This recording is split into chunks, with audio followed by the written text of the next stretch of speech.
On today's DNVR Broncos show, we are diving into some major awards that the Broncos are up for. Sean Payton, Bo Nix, Pat Surtain, who will win these awards? Plus, we're diving into the Broncos' defense. Should we be concerned the way the defense finished the season or encouraged with how they performed throughout the season? And it all starts now.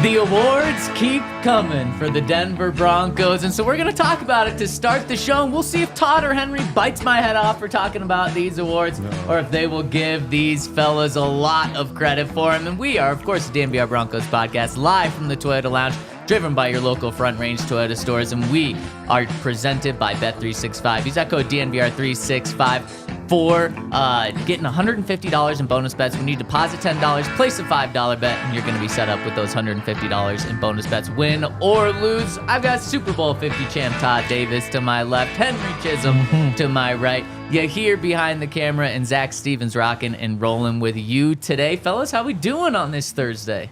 There's a new Celsius. It's Playa Vibe. Playa. Yeah. Which is not feeling Playa right now? No, I'm pretty sure it's a Playa Vibe. Yeah, it's No, Playa. this is Playa Vibe. I'm a Playa today. Yeah. It's sparkling Playa pina colada. Playa Vibe. Yeah, That's Playa Vibe. Henry, you That's need definitely to, Playa you, Vibe. You need to be cultural. Playa. Playa Players Vibe. cultural too. Yeah, that's a good point. That's a good point. No, that's definitely feeling like Playa Vibe. Wow, so I like that you're bringing a Playa vibe to the show here. Todd, how you doing? I don't know. I didn't bring my player vibe today. No, you brought green vibe. Yeah, green juice, cooling green, cooling cleanse. Wow. So Wow. I need to get up in the middle of the show, you know. Yeah. And same with Henry, drinking the Playa vibe. might have a Maybe little you will heart need to attack. get up. Fellas, we're going to start this show just like we started it for the majority of the shows over the past 10 days. We got more awards coming down the pipeline for the Broncos, and these are the big boys.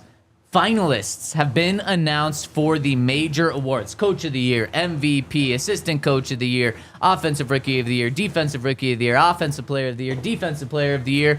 And for the first time in a long time, the Broncos have 3 finalists for this. Bo Nix, finalist for Offensive Rookie of the Year. Sean Payton, finalist for Coach of the Year. And Pat Surtain, finalist for Defensive Player of the Year. Initially, your initial thoughts on that? I mean, that's fire. I don't even know the last time we've had one finalist in any of these categories. I think Vaughn in 2017, maybe? Yeah. So a long time ago. And that was one. Yeah. Yeah. So, I mean, it's awesome that the Broncos are here in this position and have the talent on the roster, but also the talent on the coaching staff. I mean, what more can you ask for right now, Broncos country? They're getting a lot of love. They deserve it all. Now it's time to go out and win these awards. These are tough ones to win, though. They are. Because you got a lot of good competition in each category. But, you know, I'm hopeful. Another one of your guys won an award for the Super Bowl season. Who? Wade Phillips, Assistant Coach of the Year. Oh, Yeah. he earned that. Yeah, So- he did They earn that. So that Didn't was pay like him. one in 2017. He got on. So he won that award in 2015. Yep. No one else won an award that year, right? I don't think so. From the Broncos. Too Obviously, well-rounded. Peyton won in 2013. Yep. MVP. I don't think anyone else was up for an award. 2012, Peyton was up for MVP and Comeback Player of the Year. He won Comeback Player of the Year. So that was only 2 awards. I wonder if this has ever happened where the Yeah. Broncos have been up and a finalist for 3 awards. Maybe here you can do some digging on that if you can find that. Good luck. That'd be a hell of a stat to pull out. But it really shows just how well-rounded this is. And young. Pat Surtain, who's up for the Best Defense Player of the Year. Young.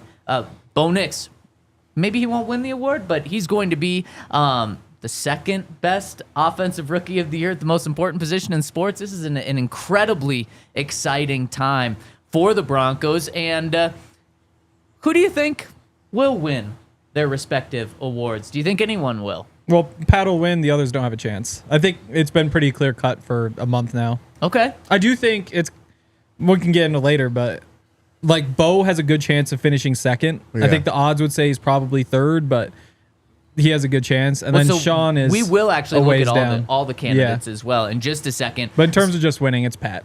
Todd? Yeah, I feel like Pat has the best odds to win. It's tough because I feel like a lot of what he does isn't quantifiable. Like you can't put it in a stat unless you talk about like QBR versus Pat, or how well he locks players down. But as far as like filling the stat sheets, sometimes outside linebackers get a lot more love because you can quantify stats and sacks and forced fumbles, as opposed to what Pat is able to do, just locking players down. But ultimately, I do feel like he's the best defensive player in football, and then hopefully he gets some love this year and finally wins the award. So do you think he will, though, because of the concerns you brought up, which I think are very fair concerns? I still think he will. I think he's done enough this year to put his hat in the ring, and then also, some of the other preliminary votings has kind of pegged him as the guy. Oh, so you do care about the 101 awards and the PFWA awards? No, just a little if bit. we're gonna bring him up, I'll just bring him up when it's time. And then also, I mean, you put those together; those all point to Pat being the guy. You also look at the All-Pro. Pat was a first-team All-Pro. Yeah. Only one vote shy of a unanimous All-Pro, first-team All-Pro. It was a guy out in New England, Boston, who covers the Patriots, who did not give Pat a first-team All-Pro, and he was so confident about it. What's his name? Ben V. I don't know. Ben V. Don't remember exactly his last name, but he was so confident about his ballot, he put it out and then just got absolutely flamed by Broncos country, as he probably should, because Pat is definitely a top 2 corner in the NFL, and that's all you have to be in order to be a first-team All-Pro. So shame on him for that, but everything Ben points... is stupid. Yep. Everything points to Pat winning this award and being the Defensive Player of the Year. In just 2 weeks, these awards are announced on February 6th. It's my brother's birthday. Shout out. 2 weeks from this Thursday. I'll keep that in mind. Thank you. Won't forget. Down at the Super Bowl in New Orleans with the NFL honors. So we will find out if they get those awards. But Henry, you kind of jumped into it a little bit, and this is how I want to wrap up this conversation. Where will these, what'd I say? Oh, not you. It's the chat. Oh, my goodness. We will wrap up this conversation by looking at where each of these guys, where we think they'll finish, where they should finish. If Sean Payton's not going to win Coach of the Year, should he win Coach of the Year? Or if not, who is he behind? So we've got the graphics that the NFL put out talking about these awards. We can start with any of them, whichever one you want to pull up behind the camera here. And we're going to look at just where these guys should finish. So the finalists for Coach of the Year: Dan Campbell, Kevin O'Connell, Sean Payton, Dan Quinn, and Andy Reid. So Sean Payton's in there with 4 other coaches. And with this, guys, remember, this is a regular season award. The votes were put in before playoffs started. So this great run that the Commanders are going on right now, don't include that. Just a regular season award. Where do you think Sean Payton will finish here, Todd? It's funny because without including what the Commanders are doing in the postseason, I think they had a phenomenal run in the regular season. There's a lot of good coaching on here. Kevin O'Connell, what he did with, we wants to call him a backup quarterback. Yeah. Was able to take that team and, make a really strong push to make the playoffs. Dan Campbell, once again, this team is rocking and rolling. I mean, this is a tough list to be compared against. Andy Reid is a little bit of voters fatigue there, just because it seems like they do good every single year. So I think for what Sean did this year with a rookie quarterback, Dan Quinn did it with a rookie quarterback, had a couple more wins. Well, we can't include the playoffs. Yep. Still, I think one more win on the season. Let's go. I think Sean's above Andy Reid. We'll give him that. And I think that might be it realistically within this, this award. I'm gonna put him one notch higher than that. I'm gonna say he's above Dan Campbell. And Dan Campbell Oh, wow. did a hell of a job. But his 2 assistant coaches just left. Now, you give Dan Campbell credit for that, but also, like, he had 2 incredible assistant coaches. And then also you look at the roster he had. An incredible roster. Defensive side of the ball, offensive side of the ball. And I'm not trying to take anything away from Dan, but Dan was given and has built a great situation for himself and his team. Sean Payton was given the 2nd worst roster according to ESPN and Pro Football Focus this year. He was given a rookie quarterback. He was supposed to have the 3rd overall pick in the draft according to the odds makers, and he got this team to the playoff team. So I think Sean, from a coaching perspective, did a lot more with way less than what Dan Campbell did. So I'd put him above Andy Reid. I'd put him above Dan Campbell, but my favorite would be Kevin O'Connell to win this. I mean, just what he did, those circumstances, and getting the team to 1 game within having the number 1 seed in the NFC. And then I'd probably put Dan Quinn right above Sean Payton as well. I mean, they had the number 2 overall pick in the draft this past year and had more wins than the Broncos. So I think Sean Payton is deserving of the number 3 coach in the NFL this year. Has Dan Campbell won it yet? It's a good question. If so, it would have been last year. I wonder who won it last year. Yeah. Because that does factor into it. Yes, because at some point you got to give this man credit from taking 100%. the Lions from where He they is were. not. From taking the Lions from where they were and building them up. Would they go 15-2 this year? 14-3? Yeah. I mean, at some point, if Yeah. he didn't win it last year, With the injuries. you got to give him the, Yeah. like, you know what I'm saying? And you know, with most awards, you're like a year out anyway. Yep. You know, Yeah. you do good that first year, the next year they'll give it to you. So, I don't know. Well, to your If I point, were- though, how many times has Andy Reid won the award when he's been with the Chiefs? I don't know. Because, I mean, you look at it in what, a 15-2 season, Yeah. a 15-1 season Really? when Yeah. the starters started. Like, His and only plus, win is 2002. 2000. So he hasn't even won it No. with Patrick Mahomes. Like that, unfortunately, from a Broncos perspective, that feels wrong that he hasn't won it too. But and it's not like Mahomes went out and had 55 touchdowns, and so it's like well, it's all credit to him for having an incredible season. Yeah. He's done some good coaching too. So, but I still, even saying that, I'm gonna stand firm with my number 3. I feel like the way you're talking, Henry, you would put Campbell ahead of Sean. Yeah, I'd go Kevin O'Connell 1, probably Andy Reid 2, and then Campbell 3, and that's kind of a toss-up because Dan Quinn, Sean Payton, the story is pretty Similarities, similar. yeah. So I think just because of name recognition, Sean probably jumps in front of Dan Quinn. I think In your mind, your no, name I think just in recognition? terms of the voters. No, I'm saying you. Oh, for me, I mean, if I'm doing unbiased, this is how I'd look at it. If I was biased, I'd be like, yeah, why not? Why not make the case for him to be number 2 behind Kevin O'Connell? No, but you're unbiased. Just however you want to frame this yourself. Where would you put Sean? I mean, it's between him and Dan Quinn for number 4, and I'd probably give him 4, but like you could go either way there. Fair, very Yeah. fair. Let's dive into this same conversation with the other position groups. But before we do, I want to give a shout out to our friends over at Verizon, where you guys sold out the fan football fest that they're having down in Power Field Oh, wow. so quickly that you can no longer get tickets. So Verizon has a new offer now. If you're tired of paying, if your phone bill draining your bank account, switch to Verizon, and they feel your pain of how expensive other companies can be. So if you switch to Verizon for a limited time, new customers can get up to $800 in a prepaid MasterCard to pay off your current smartphone loan when you switch. That's right. You heard me, $800 in a prepaid MasterCard if you switch to Verizon. All you have to do is trade in any phone from their top brands with select unlimited plans. This deal won't last long, so don't get stuck on the bench. Switch to Verizon today and take control of your game plan. Visit your local Verizon store for details, and you can see that Verizon is just handing out incredible opportunities left and right, whether it's the gift for the holidays, whether it's this $800 to pay off your current phone, or whether it's going down to Empower Field a Mile High to watch the Super Bowl there. Verizon's always helping their customers out, so check them out. Switch to your local Verizon store for details. Also, shout out to Game Time, where they have tickets to just about anything, including this Nuggets game tonight, which should be fun because the Sacramento Kings are the only team in the NBA hotter than the Nuggets. They've won 9 of their last 10, and tickets are still cheap. And I was actually looking right before the show, and you could get tickets right next to me in section 335 for $30, which is a steal. But somebody just bought You're in those. 335? What?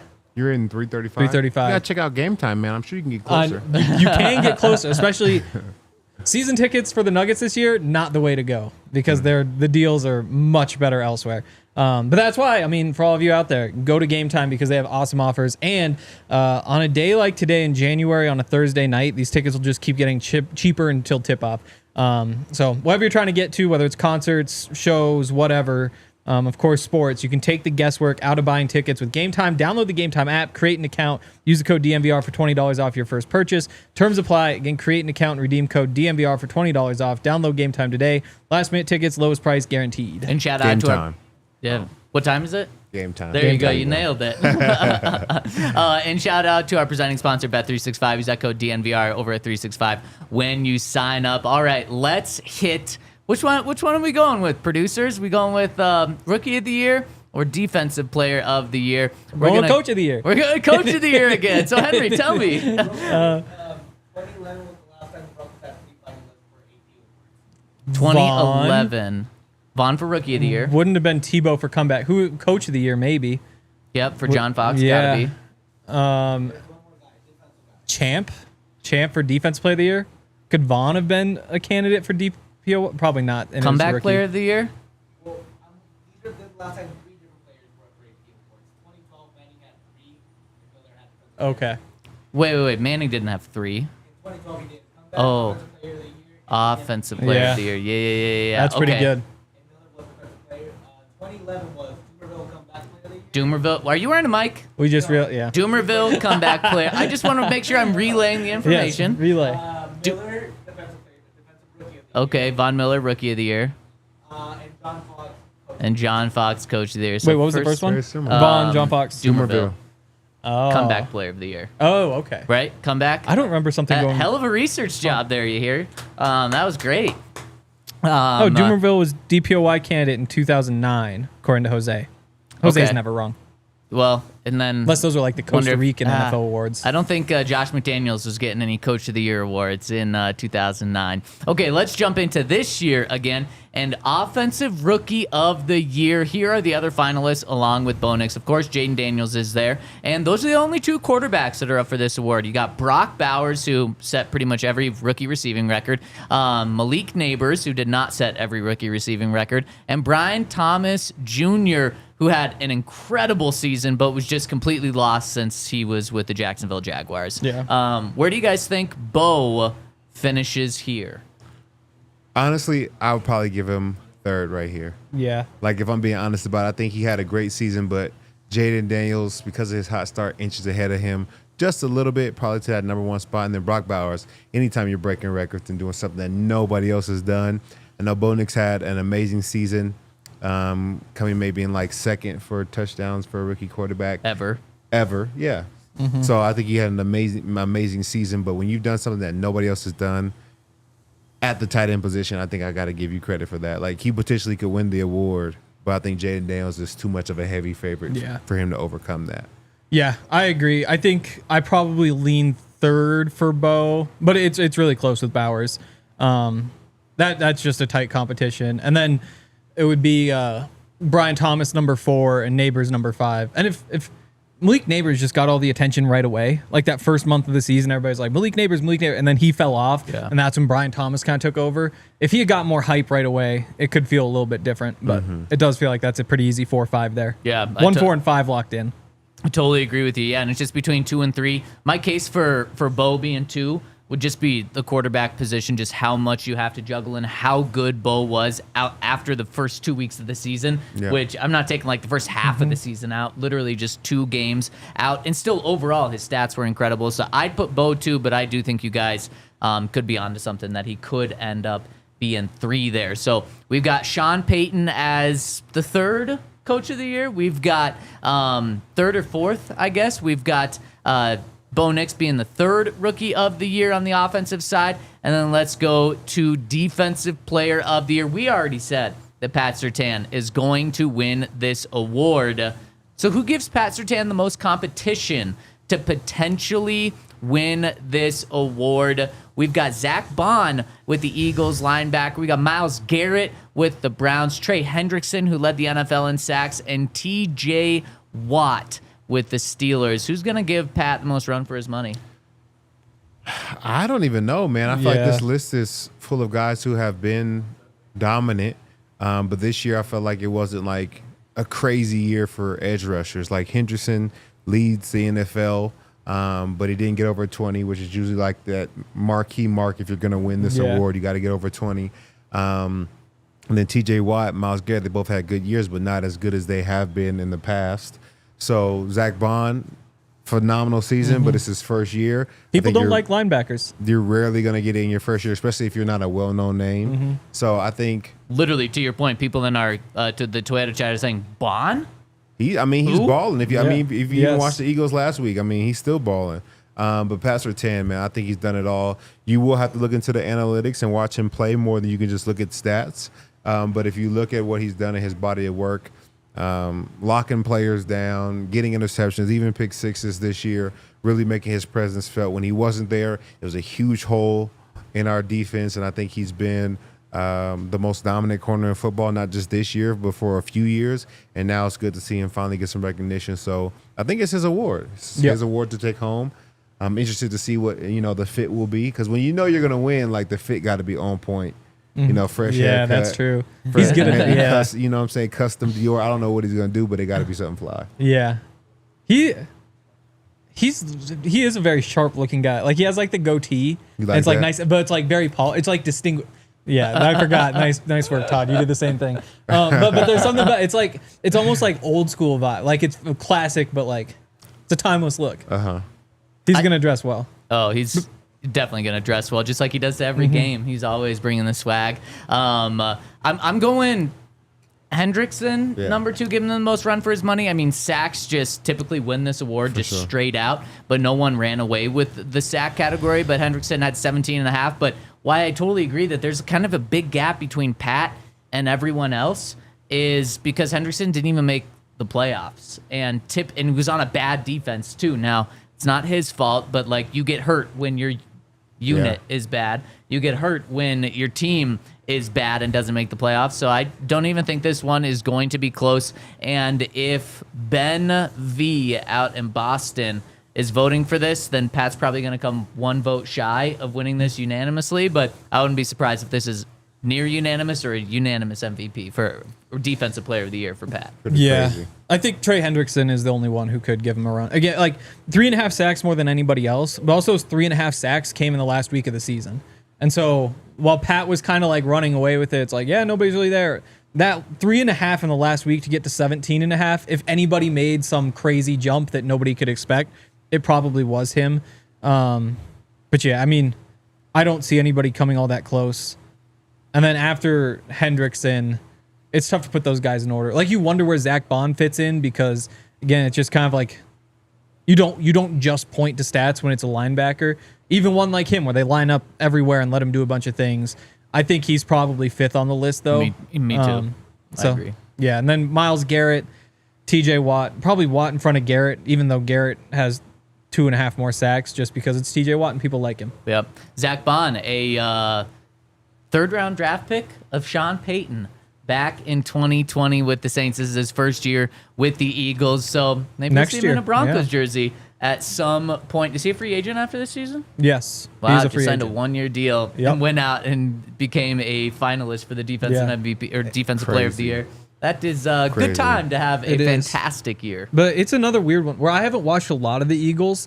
But again, they move him all over the place. So sometimes he's lining up on the edge and rushing, especially on 3rd down. Sometimes he's playing like a real middle linebacker, doing like the penny front. And you got Bond back there. So I want to kind of dig in and see how he fits. Because the idea of somebody who has the versatility to help out on the edge, but also pair with Singleton in the middle, you could find a lot of ways to use him if you're the Broncos. Yeah, I don't know where he wouldn't fit. Like, I don't know what defensive scheme that he wouldn't fit in, at least the way that he's playing right now. Yeah. Like you said, being versatile is the best tool you have on the football field. So really, it doesn't matter if you're in a 3-4 or 4-3. I can find somewhere to play this guy. Yep. But if you're giving a guy $18 million a year with a bunch of guaranteed money, you'd better have a really good plan to maximize him.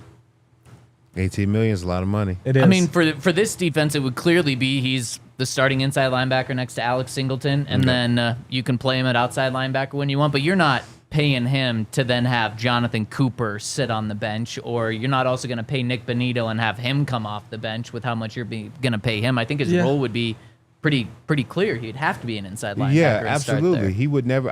For me, I probably would never put him on the edge unless I'm blitzing him. Unless we have like a specific third down pressure. But he's a middle linebacker for us. For what it's worth, though, like Nik Bonitto played 61% of the defensive snaps this year, and I haven't pulled up Cooper's, but I'd imagine maybe it's a little more, maybe it's 70, but you could pretty easily have an outside linebacker rotation that's 66%, 66%, 66% with all guys being used normally. But and you still probably wouldn't say like we're signing him. He wouldn't be worth the money, worth the upgrade probably. Right. But there is room for a third guy in the rotation. You'd just be knocking Jonah Ellis and Dondre Tillman out. Well, and what it would be is he is a starting inside linebacker, and then he does play some snaps at outside linebacker potentially. Or you say we didn't love what Nik Bonitto said or what he did setting the edge against the Bills in the playoff game. So you bring in a big guy in that base 3-4 who might be able to hold up a little bit more physically. That might be overreacting to one game, but that would be the case for that. Bonitto comes off the bench. Your base defense is probably your nickel defense at this point, but that could be how you kind of split those reps with Bond playing a little bit in the middle. There are ways that you could do it. Yeah, I think the only thing they would do is probably just leave him at middle linebacker, like you said, maybe get to a nickel front, and then when you go to Penny, he can rotate down and rush off the edge. Yeah. But you leave Nik Bonitto in the game, and then he just works one-on-one versus the guard now. So like I don't think you would like take Nick out the game, but I think there is a way for you to get Bond rushing off the edge if you really want that. Yeah. Man, just think about that. To start week 1 of the season, if the Broncos have 2 finalists for Defensive Player of the Year, and one of them actually being the Defensive Player of the Year, it's not too crazy. Broncos have some money to play with in free agency if they want to. The connection to Sean Payton in New Orleans and coming off an amazing season. Ah, man, that's a guy that is really jumping up my radar for the Broncos this offseason. Let's continue this conversation about the defensive side of the ball. And actually, really quick, before we move on, did you guys think Nik Bonitto got snubbed for not being a finalist for Defensive Player of the Year? Because just a couple of weeks ago, he was like the second favorite, the third favorite to win the award. Now he's not even in the top 5. Was that the right decision? Should he have jumped one of these guys? And if so, who? Oh man, that's tough. A lot of it's name recognition, so it would be hard for him. Like we say, it's usually like your first year, you get snubbed. Second year, then you finally get the nod, and you get put in a better position to even win awards like this. But just stats versus stats, he is ahead of probably the 2 other outside linebackers right now. You talk about sacks, you talk about forced fumbles, you talk about interceptions, you talk about pick sixes. I think he probably had the best season of an outside linebacker. When you put it all together, he had a better season even than Trey Hendrickson, even though he had more sacks than him. Mm-hmm. Yeah. The case is definitely there because he finished 13.5, so he would have been half sack out of second. I don't think anybody else was tied at 14, so he'd finished third. Like that's right there. I just think, and we said it when it happened. Like I honestly think that if he could have traded the pick 6 for a sack and a half, that probably helps his case for Defensive Player of the Year Which more. is crazy because that's wrong. way better. Absolutely. Yeah. It's totally wrong. But when you're a voter and you're looking through, like, who should I consider? You start by looking at, okay, who are the sack leaders? And him jumping up to being a close second, I think that matters more than it should. Yeah, he definitely 13.5 sacks, only half a sack behind Myles Garrett with 2 touchdowns. Yeah. He should have been in here. And you can make the case easily that he should have been in there. I think Trey Hendrickson, 17.5, he locked himself into a finalist. Yep. So I think Pat, Trey locked themselves in. Bond just playing a different position, hard to compare. With those other 2 guys, Nick should be in above Myles Garrett and TJ Watt. But you know what? It's Nik Bonitto compared to TJ Watt and Myles Garrett. When the NFL looks at that, they say, oh, of course we're going to give those 2 guys because they have the name. And a lot of those voters have like a list of guys who are on the watch before the season even starts to be Defensive Player of the Year. And I guarantee everybody's list included Myles Garrett and TJ Watt. So when it comes down to the end of the season and they had okay seasons or they're in the top 5 of anything, we expected these guys to be here. We didn't expect Nik Bonitto to do what he did. So these guys already get a nod because we expected them to be potential Defensive Player of the Year finalists, and they did okay enough to get the nod. Yeah. I think the other thing with TJ Watt is Like when people see 11.5 sacks, they're like, well, we know he's doing more. Like we know he's helping out more than the 11.5 sacks. Like he forced 6 fumbles, which is a crazy number. He recovered 2 of them. And so when those games happen, I think those just stick in people's minds. And for some reason, like maybe feel more sustainable to voters than Nik with his touchdown, 2 touchdowns really, which should matter a lot. Just as much. Totally. Let's continue to look at the defensive side of the ball and switch this conversation to, are we concerned about the defense, encouraged by the defense? And we're going to rank the strengths on the defense from strongest to weakest and what can improve the most. And we're going to do that after I give a shout out to our friends over at Toyota. We're over at Toyota. They have 17 models with available all-wheel drive or four-wheel drive, like the Epic 4Runner, like the brand new Land Cruiser. They're going to come out with their second new edition this year. Land Cruiser might be my favorite Toyota out there right now. They also have any car that you need for the winter because they have so many different trucks, smaller cars like the Tundra iForce Max hybrid truck. You say, what does that mean? It means you're going to get the most powerful truck out there because that hybrid engine that they add to the Tundra just gives it that much more power. So if you need to tow anything, that is your car. Plus, they've got SUVs like the RAV4, Grand Highlander, so many different cars to choose from. They offer more low and zero emission vehicles combined than any other automaker. And if you want to get in on any of these vehicles, check out a local Front Range Toyota store at a location near you. AutoNation Toyota, Arapahoe and Centennial, Corwin Toyota in Boulder, Groove Toyota in Littleton, Mountain States Toyota in Denver, Stevenson Toyota East in Aurora, and Stevenson Toyota West in Lakewood. Toyota, the official automotive partner of the NFL, an official vehicle of DNVR. Let's go places. Also, shout out to Coors Light. We got a text last night. One of my friends is getting off work early today, which means we've got about 3 hours of Coors Light time before this Nuggets game tonight. Yeah, which I think 3 hours of Coors Lights pregame is maybe perfect. Yeah. I think because, you walk over to like a Legal Pete's or something, have a few, walk over to Ball Arena. It's a good time. You make it on the show tomorrow? Oh, of course. Yeah. Of course. Yeah. No. I'll be, if I have more than 3 Coors Lights, then it's a question. But I don't think I could get those. I'm washed. You can't drink 3 Coors Lights in 3 hours? I'm a sipper. I just like to hang out. Like I like to have like this Celsius. I've been drinking it for an hour. What is it? 12 fluid ounces. It's not a very playa move, Henry. Yeah. No, I feel like you'd be able to pound those if you're truly a playa. Okay. Well, maybe I'll be more of a playa tonight. Drink more Coors Lights like the playas do. And again, cold lagered, cold filtered, cold packaged, smooth finish, all that stuff. You guys know Coors Light. And if you want to choose chill like me, then reach for a Coors Light. You can get Coors Light delivered straight to your door. Visit CoorsLight.com/DNVR, or you can find it pretty much anywhere that sells beer. Celebrate responsibly. Coors Brewing Company, Golden, Colorado. All right, fellas, let's continue this conversation. Shout out to Bet365. Use that code DNVR365 when you sign up. Let's continue this conversation by looking at the defense in a bigger perspective, taking a step back, looking at the season. And I want to start off by asking the question, are you more concerned or encouraged by the defense this past season going into 2025? I'm definitely more encouraged. There was a lot of question marks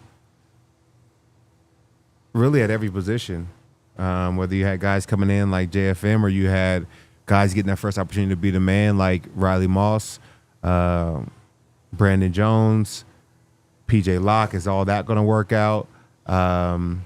Inside linebacker Cody Barton, there were so many questions. Nik Bonitto, is he going to be able to flip the page? Is he going to be the guy? There were so many questions coming into the season that I feel like we got a lot of them answered. So I feel very encouraged about the team and where they are now, and I think they can only get better from here. I don't know if they'll break the sack record every year, but I think they're on a good pace to be a really good team for a couple years to come. Yeah. I mean, I guess they did have 17 games. They break it before that. They did. Yeah, One game so they before. broke it before that. And Yep. sacks are down in the NFL. I guess I haven't looked at this year in particular, but the past couple years, teams aren't getting as many sacks as they did before, so it's even more impressive. I think there are only a couple categories where they aren't a top 10 defense. That is not at all what we would have expected from this season. You have to be way more encouraged. I think I wouldn't have been surprised if there were 25 defenses better than this one, and we get to the end of the season, I'd say, there's 3 or 4 that are better over the course of the whole year. So I'm far more encouraged. I totally see what you guys are saying, and overall, yeah, I'm encouraged because of what this defense. No. I'm more encouraged, straight up like that, for the entire season because of everything that we. Nik Bonitto, I don't think was listed as a starter on the Broncos depth chart in training camp. And then he goes out and proves that he could get paid $25 million. They lock up Jonathan Cooper because he proves that he is a starter in this league. Zach Allen turns into an all-pro. So you have so many pieces that you're like, wow, we might have to shell out a lot of money to keep these guys. And that's what you want. You want to pay your quarterbacks the $300 million contract because it means you have one. So you want these guys, but I want to set expectations straight for next season. The Broncos finished as the 3rd best scoring defense in the NFL this season. I think when we view it from last year to what's going to happen moving forward, I would be concerned because I think that's going to drop off. Now, drop off from 3rd to 10, 3rd to 12. Top 10, top 12 defense, even top half defense is still going to be good enough if this offense takes another step like they should. So I'm concerned if you're just looking at like, oh man, they're a top 5, top 3 defense. Well, I think they are going to have a little bit of a drop off there. And what makes you say that? Well, what happened in the final 5-6 weeks of the season, and Riley got hurt. And why I'm looking at that? Well, he was back, and we saw what happened as well. I mean. Last 2 games, I guess 3 games, Broncos gave up over 30 points to the Bengals. They held the Chiefs with their backups to 0. I'll include that. And then they gave up 31 points to the Bills. That wasn't just a Riley Moss injury, why the defense fell off in the second half of the season, or the last 5-6 games of the season. But I want to put us back 1 year from where we were right now. The Broncos defense was awful to start the season 2 years ago. Then they finished the season, literally, it was like last 6 games of the season, they finished really hot. And we said, we didn't really look at the entire defense. We kind of put the 70-point game against the Dolphins in the rearview mirror. And we looked at those most recent 5-6 games and said, this is why this defense can be good. So that's what I'm doing with this. It's like, man, there is concern. This was a third of the season. Now, in those 6 games, if you take out the Chiefs game where they didn't play their starters, and I'll throw the Chiefs game back in, so don't come after me yet. They gave up 28 points per game in the last 5 of their past 6 games in the season. That would have been second worst in the NFL, only behind the Panthers defense. That's pretty concerning to me, and why I bring this up. If you include the Chiefs game where they played the backups but gave up 0 points, it would have been 23 points per game in their final 6 games, which would have been 15th worst in the NFL, so 17th best. So pretty much an average defense there. I think they're kind of right around there moving forward to next season. Probably a little better. Top 12, top 10 defense. And again, that is good enough. That is way good enough for this Broncos team. So that's why I say, overall, way more encouraged. But don't be surprised for that to drop off a little bit from the top 3 defense. I don't think it has to drop off. Most of our best players are coming back, and everybody's going to have another year under their belt with this Vance Joseph defense. And if we're hopeful for Bo to improve, I think we can be hopeful that the defense can stay as good as it was, or get better. They absolutely had a rough patch towards the end of the year, but before that, they were playing out of their minds, and they really carried the team the majority of the season. So were they fatigued? Were they not playing their best towards the end of the year? I absolutely feel that way, but everybody has a slump, and our offense had their slump multiple times throughout the years. It just happened that the defense didn't play their best towards the end of the season, but I don't think that makes me cautious to feel like they can't be a top 5 defense again. They have all the pieces coming back, besides maybe DJ Jones, depending on how his contract works out. But everything that made them successful will still be here next year. Yeah, and that's fair. But really quick, just a counter to you. The offense had a legitimate excuse for starting slow. They had a rookie quarterback, and once he hit his groove, that's fine. The offense took off. So, and then you say it's another year with Vance Joseph. Well, this was Vance Joseph's second year with his defense. But not everybody was here for both years. But not everyone's going to be there from one year to the other. Pretty much everyone was here, though. But unless No, there was a couple key From pieces year one to that year weren't. two? Like who? There was a couple key pieces that either weren't here or weren't premier starters. Like Nik Bonitto wasn't starter. JFM he was wasn't here. here. Cody Barton wasn't here. Brandon You're Jones, always Brandon going to Jones. have Riley that Moss turnover, didn't though. start. You're No, always I going to understand. have 3 or 4 guys that turn over. True, but Yeah. but this year it won't be like that. Yeah, I mean, you mentioned Cody Barton. He may not be here. DJ Jones may not be here. That's an open spot. That's They it. might bring in another safety instead of PJ And Locke if you're to help talking about, that and you're out. talking So, about I mean, these, there's the 3 or 4 you're guys. talking about these pieces. If we get rid of Cody, it's for an upgrade at that position. But it's still a new guy. Yeah, it'll be a new guy, but it's an upgrade at that position. So I think ultimately with the guys that have been here and played at a really high level, and you talk about upgrading one position, I don't feel like how can we get so much worse. So you talk about the offense and the things that they did, and you talk about bringing in a joker or a running back, you expect them to be better upgrading position. It doesn't matter if the guy is a new year. When I say it's like guys have multiple years under their belt, they should perform better. But still, if I upgrade a position and bring a new guy in, he still should be better than the guy that was here if I upgrade that position. So I think all in all, the defense has a really good chance to be successful again next year and be top 5. I don't think they're shooting to be top 10 anymore. They have a lot of the same pieces going into next year, and I think they're going to get a good player if they do choose to move on from DJ Jones or Cody Barton. So you Yeah. expect him to be a top 3 defense in scoring top next 5. year. Top 5. So a little bit of regression, potentially. I mean, that's just If you want to randomness. call that Yeah. regression, Okay, then okay. I'll No, take I- it. and that's think- fair. You'll go top 5. I'll go top 12. 10, 12. Yeah, to me, it just goes back to Riley. I think when you lost Riley, it just changed things.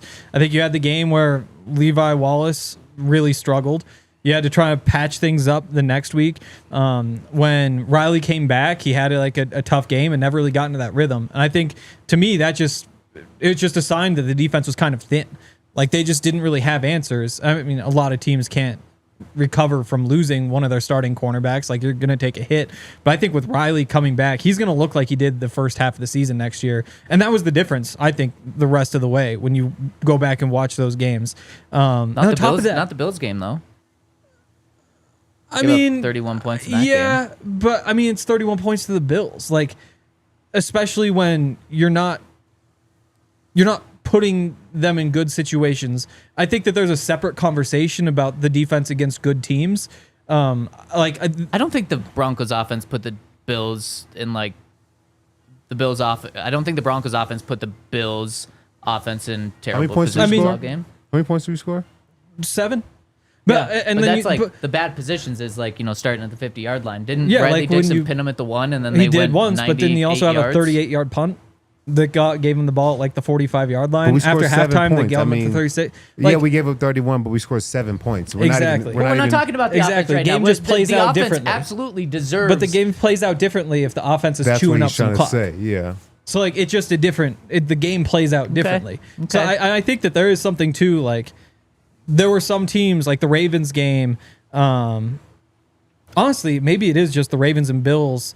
Again, like even the Bengals, that defense was fine. Like they gave up 30 points. The but it defense took- was not fine. The defense didn't force a punt until overtime. I know, but if you're just going points per game, you gave up 30 points in the game, and one of the touchdowns was in overtime.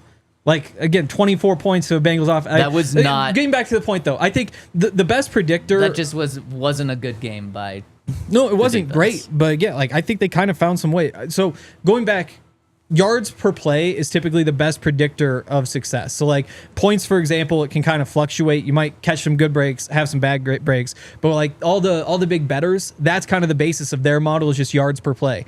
And they were third in yards per play. So like, I think that you look at so many of these stats that would back up the fact that they were really, really good this year. And yeah, they had the hitches, but I think to say like, well, we worry about this stretch at the end, it ignores the fact that they were incredible before that. They weren't top 3 before that. They were comparable to the Super Bowl 50 defense, which is an insane thing to say. But that was the conversation we were having, honestly, up until probably that Ravens game where we said like, there were podcasts we did that was, is this sustainable? It's like, well, it can't be sustainable because, again, they're 2 points per game better than the Super Bowl defense was. And so some of that just kind of comes with the territory. Like Todd said, sometimes you hit a slump. This time the slump was kind of triggered by you lose Riley. You never really found your footing. And I think you add Alex Singleton back into the mix. I think that's one of those things that can maybe add a bit of consistency there. I think that if you wanted to go add a safety, maybe that does kind of change how you feel about the back end, where like at points it was just a little bit leaky. So I'm not concerned at all. I think I'll be surprised if this isn't one of like the 5 best defenses next year, depending on how you want to like look at the stats. I just think it's crazy to like ignore what happened the past 6 weeks of the season and say you're not concerned at all. I get It's just- looking at yeah. all of the good, but just to not be concerned at all, just to me is crazy. But let's continue this conversation. Okay. And one of the things that Henry, you really wanted to talk about, and we're kind of talking about now, but want to get into the depths of, is why was this defense different from the first 12 weeks of the season to the final 5 weeks, 6 weeks of the season, if you include the playoffs? Todd, why was there that inconsistency? Whereas Henry said the Broncos defense was up there with the Super Bowl 50 defense for the first 10, 12 weeks of the season, and then it fell off. Statistically, it was one of the worst defenses in terms of points per game the last 5 or 6 games. Well, I think injuries really played a factor in their ability to be good. The Broncos are remarkably healthy. But No, losing I'm saying, Riley. but losing Riley was a huge piece, and they lost him for a month. So when he comes back, he's not going to be himself the first game. He's not going to be himself the second game. It's going to take time for him to find his footing. Also, I feel like when you carry a team the entire season, sometimes you get tired, and then you get in situations where you are going up against better competition as the year goes on. So, you know, this 3 and out that our team just had hurts a little bit more because I'm tired from the entire season. Even though I'm not injured, I'm banged up, I'm fatigued because I've done so much to help us win games 10-9 or hold teams to very limited points, 17 points per game. So now when we get to the back half of the season and you aren't able to put together drives, or we're scoring on defense to help the team, but it feels like at times we're back on the field once again, I think all that stuff starts to add up. So I think that the Broncos defense definitely struggled the back half of the season, but I don't think that it's going to make me concerned about the team moving forward and the leadership they have there. I think they have a lot of good coaches. They have multiple coaches that have been head coaches before on the defensive staff, or potentially could be defensive coordinators in the next 2 years. I think it's a very talented coaching staff, and I think it's a very talented, roster when you look at it defensively now. Yeah. I mean, again, looking at these last 6 games, 19 points for the Raiders, it's fine. You give up 32 to the Browns. You don't love it, but we all saw what happened. Levi Wallace That was one person. Exactly.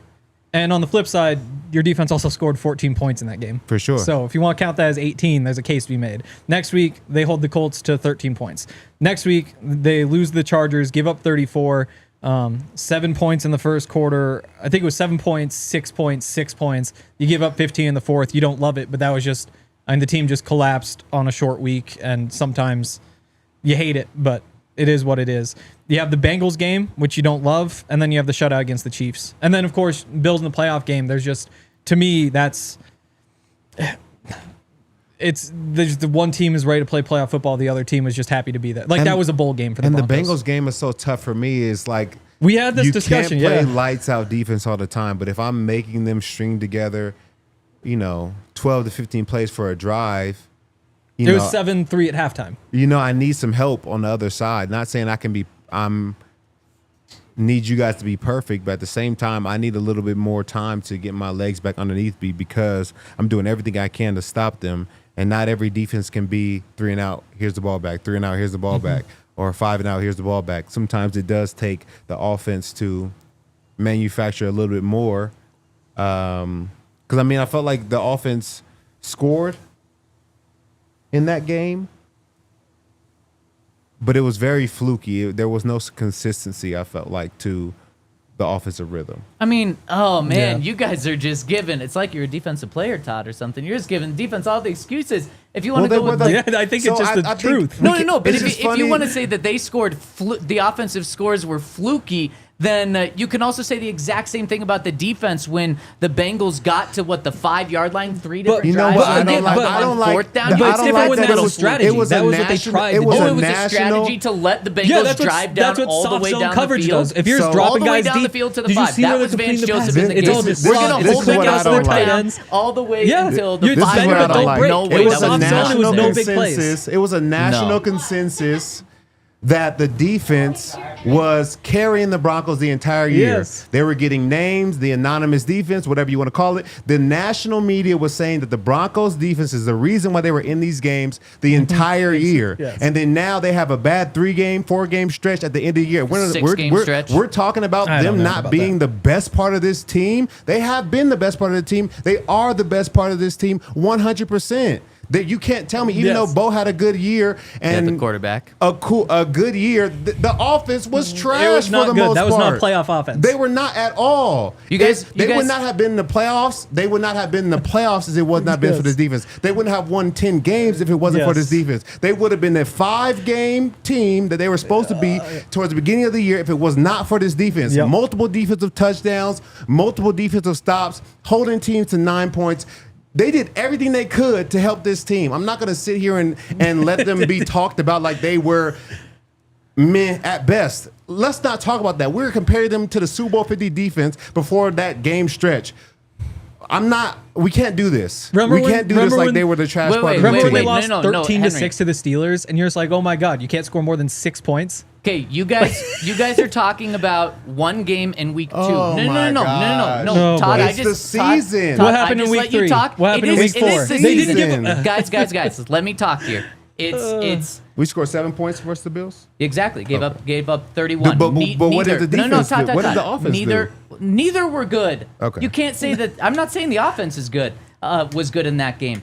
But you said the defense carried this team throughout the 100%. season. Yes. No. Let me talk. Okay, The go defense was the best part of this team. Okay. Yes, I agree with that. This offense, you guys are not giving this offense enough credit. This is not the Broncos' offense and defense of the past 10 years, where the defense literally had to do everything for the Broncos to win a game. Did a lot. This Broncos would not have been a 5-win team if the defense was average. They would have been a 7-8 win team. The offense was much better than it's been. In fact, this was a top 10 scoring offense in the NFL. This team was way more balanced than either of you are giving them credit for. The defense was great, better than the offense, but this offense was not a piss poor offense like you guys are trying to talk about them. In fact, from week 5 to week 18, the Broncos scored 28 points per game. But the Tell me defense that. We're just Scoring. ignoring the stretch the- of the season, just like with the defense. I'm leaving out 4 games for it. No, Henry, Okay, I'm leaving out okay. 4 games for the offense. You guys are trying to leave out 6 games for the No, defense. we're not. So, No, we're not. yes, you are. No, we count 6 No, games. not. You have 13 points for the Colts in there. You got 16 points for the Raiders in there. You got Henry, we've done through this. 32 points to the Browns, 13 to scored the 14, Colts, that's Levi. 34, 30. If we're talking about what's 31. sustainable. No. Yes, and I think this offense is very sustainable. yeah, being bad is sustainable. What? There was a bad offense. This was not a bad offense. I mean, I just told you Honestly- for a 13-game stretch of this season, they were scoring Honestly, 28 points per defense game. was scoring. If that's not good enough for you, then nothing's going to be good The enough for you. defense was scoring. Okay, defense you was go putting them back in to- position they to were score. was Exactly. scoring. How many points they did were the defense score in that second- stretch? 21, I think. Second in average starting 363 field minus position. 21. Second in average Will starting They go were field being divided put by in They're very getting good short okay, position position. over and over again. Guys, I took away the defensive points that were scored here. 26 points per game from the offense for 13 games. While you have the defense for the final 6 games giving up 28, and you're not able to see how the Broncos offense was many good? yards? How many You're saying yards? it's a They were- bad they were- offense? Let's What? talk about They were let's talk good in about the red yards zone. per game for the Broncos offense because they were being put in very good positions Yes. to score those points. We got to talk about Oh yards per my- game, and we got to talk about eliminating things like if we don't want to talk about the 0 points that the Broncos gave up to the Chiefs, we're not going to talk about the I 32. did. I brought that up earlier. It was I 32 said we'll points, include it. 4 touchdowns. Like it was his best game by far this season, and I thought it was a great game from Bo. But ultimately, this was not an offense that's why you're looking for a joker. That's why you're looking for a Yes, running back. exactly. That's why you're looking for a tight end. Receivers. That's why we're even Yeah. looking for receivers. It wasn't up to par. It was No. not. It was okay. They found ways in the red zone. They And found you ways in give the red them- zone, but you it was give an them that. okay But offense. they were set up better than Before a any rookie offense in quarterback, the I'm NFL okay but the with Bills. that. But I can't say that was a good year. I can't say it was balanced. I can't say it was a good year. I think it Who's was saying that? promising. Who's You saying said it was balanced? You said it was balanced. Yeah, but not like equal. Balance. What does balance mean? No. Balance means uneven? The scales. No. You have No, the two that's not- scales. You put. That's not what I meant. I meant both of them were good. You guys are Henry literally said the offense was bad. That's not true. I think it was the defense was good and really good at times. I think the offense defense was great. I think the offense was okay at best. Okay, but see, I disagree with that. Yeah, I go same thing. It's okay at best. Like it No, you was said bad. Okay, I mean, sure, whatever. If you want to call it bad, I'll call it bad for sure. But again, second in starting average field position, they're getting so much help, and they did a good job in the red zone. Yes. But there were so many times. I mean, the running game was non-existent. Like I think that there were 30 teams in the NFL who you would trade your running game with. I think that that's probably where I'm at. Like your running backs were not good. You couldn't find a way even with that offensive line. Passing game, hit or miss. There were some weeks where it worked out. They did a good job avoiding turnovers and sacks for the most part, the Absolutely. negative plays. Absolutely. But I mean, they're still finding ways to go backwards with penalties. It just, I mean, it was not a good offense. And it was again okay at best. I think there was a lot that's promising about it. Yes, it was. It was But in some terms of the why you made the playoffs, it was only the defense. some of the best offense that Not we've only. had in recent years. I can say that. For sure. But I think that goes to show you how bad our offenses have really been. Of course. But I think there's also another level. We weren't touching the Bills, the Lions, Yeah. the Ravens. Like we weren't in that category. You had, like the beginning of the Chargers game, you're like, okay, this is what we've been waiting for. Like No here one's it is. arguing Maybe they're that this taking that step, was and an then there's elite the collapse. offense. What? Really quick, let's wrap up this conversation We got by 4 focusing on the minutes. You defense. wanna By talk for 4 focusing on the minutes? conversation, by focusing on the defense, we got one thing to do. Let's see if this is as spicy as the past 15 minutes.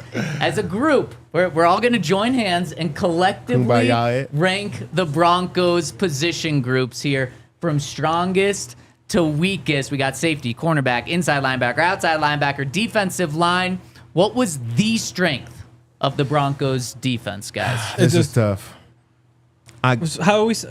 What are we counting? Like edge rushers? Did you Yeah, just listen edge. to me? Did No, I you didn't. just listen No, to I what I didn't. said? Safety, said- cornerback, inside linebacker, outside linebacker, Safety, defensive cornerback, line. inside linebacker, outside linebacker. Okay. We got Alyssa laughing back here because of how just kooky this Probably is. defensive line number one. Yeah. I'd probably say D-line, outside linebackers, corners, safeties, linebackers.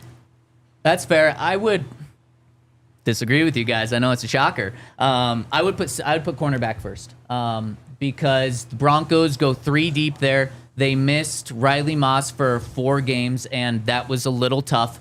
I mean, certainly, but I would have Pat Surtain. He's the defensive player of the year. Yeah, he's awesome. And then on the other side, for the majority of the season, you had a great second cornerback. In fact, for half the season, the first half of the season, Riley Moss was playing as a cornerback 1. Yeah. So you had like 2 cornerback ones. One's the defensive player of the year, and then Jaquan McMillan, a great slot guy. So that's why I would put cornerback as the number 1. And the reason why I put D-line kind of slash outside linebackers at 1 and 2, Yeah. I mean, they broke records. I played with some amazing Hall of Fame players, second round and first round draft picks alongside them, and we weren't able to do what they did. So I have to give them Yeah. credit, and I think that their ability to get after the quarterback helped in so many different areas. When you can rush the quarterback, oh my gosh, it makes everybody's job easier, especially in coverage. So I think Pat Surtain is the best player on this team and the best player in football defensively, but I do think as a whole, our defensive line and our outside linebackers did a lot Exactly. for this team this year. You have So, the best. Henry, You have you're- the best pass rush in football. Is Yeah, kinda pass rush, yeah. and that's the whole group. I think the cornerbacks could have been there if Jaquan had a better year. Like he was a playmaker last year, but this year the plays just weren't really there. Didn't get as many picks as you'd expect. Kind of same thing with Riley. So I think the group as a whole just takes a hit because they ain't quite capitalized. So on where are having you Pat. So I'd probably go defensive line 1, then corner and edge rusher 2nd. I'll go edge rusher probably. Corner. Okay, so it sounds like we're going defensive Safety, line then first. linebacker? Is that what you had? Defense? Yeah, I think so. Okay, defensive line first, outside linebacker second, then corner. Yeah, Man, you can guys- Can we put like we want to put them like neck and neck for 2? Like they I- should share it. I feel like we're not giving. He's not only the best defensive player in But- the NFL this year. He is the best defensive. He is on his way to be the best defensive player in Broncos history. You And also he had is- the best pass rush in the NFL, which is the Yes. entire group. Yeah. So like it's one Yeah. corner helping out who's the best helps that. You have the best pass rush as a So whole. then let's wrap this up. We have inside linebackers and safeties. next? Safeties than inside linebackers, Yeah. because I think our safeties and Brandon Jones made a lot Yep. of big plays throughout the year. Cody made some good plays. Justin Ternay made some good plays, but I just remember the plays that Brandon Jones was making, the interceptions, the forced fumbles. I think he did a lot towards the beginning of the year to kind of, ingrain that in everybody's mind how well he played. Totally agree. Henry's not going to give you any disagreement there. I'm not either. So boom, there you go. Let us know what you agree with. And we got one super chat to hit before we get out of here. And shout out to everyone that's been joining with us. A lot of people like the heated conversation today. I certainly like it. And I'm glad that you guys do too. We got one coming in from Wilson the Ghost, who says Broncos were 25th in time of possession. When offense doesn't control the ball, the defense suffers. We scored points, but the volatility wasn't sustainable. So Wilson, the Ghost, is agreeing with you guys. I'd say score points. That's what matters. And the Broncos defense was great at that this year. Third best scoring defense in the NFL. Broncos offense, top 10 scoring offense. So that's going to do it today. We got one more show tomorrow. We got a fun one in store. Thank you all so much for rolling with us. Hit us with a thumbs up on the way out, and we'll see you tomorrow, 11 a.m.